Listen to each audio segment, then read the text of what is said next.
have probably heard about children who say the strangest things out of the blue. Something along the lines of, "You're my favourite mum." Or perhaps, "I used to be an old man before I came into your tummy." A great many people put this kind of comment down to the children having a vivid imagination, hoping they will grow out of it. In most cases, they do indeed leave such things behind them as they become more and more involved in their present lives. This tends to happen around the age of 7, when they have school to deal with, and everything else they need to learn so they can function in their present lifetimes. But what about those golden years between the ages of 2 and 7, before they have become fully identified with their new self? When they still have access to memories of what went before, particularly if their previous life was challenging, involved memorable events or particular talents. There are many extremely well-documented cases of children who remember their past lives.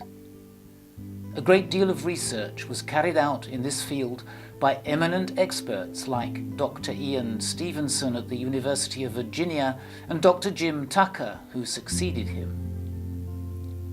People who devoted their entire professional lifetimes to researching and documenting hundreds of cases. Their research, and that of many others working in this field, have demonstrated beyond any reasonable doubt that many children are indeed capable of remembering various aspects of their previous life, or even several different lives. Needless to say, there will always be detractors. People who refuse to take such possibilities on board, who consider all this to be a load of hokum to fool the gullible. Another major category of people who close their minds to all the evidence are those so deeply embedded in our materialistic world, with its money-driven goals, its merciless rat race, its all-important online presence, tweets, apps, and relentless acceleration, that there is no room for anything that cannot be immediately quantified. If you think for just a moment, is that really what life is all about? Putting our faith in the constantly updated moment of now, rather than timeless wisdom built up over the billions of years since the Big Bang, or whatever really was at the origins of everything. Isn't that rather arrogant? And by definition, as a whole, isn't all materialism desperately arrogant? The materialists won't agree. The dogmatic religionists won't agree either, because they are following their only way, God's word, which varies widely according to the particular God they follow. Children aged between 2 and 7 don't have this kind of problem. During the golden years, many of them can still remember where they came from and who they have been. The only problem is that whenever memories like those we described at the beginning do come through, the parents and families concerned invariably think their children are being weird or scary. And if such stories get into the media, they'll probably generate headlines like, "6-year-old girl tells chilling story of being a Chinese nurse in her past life." And yet what this little girl is saying isn't chilling at all. no more than remembering where she went on her last family holiday. In fact, information of this type could be of vital importance to what she should be doing in the life she's now living. We must stress, however, that whatever may or may not be discovered about a child's previous lives, it is this life that really matters. However, we must always bear in mind that no child or adult can really fulfill their destiny without seeing their present life in the broader perspective of accepting that we are the sum of all we have been and all we shall become.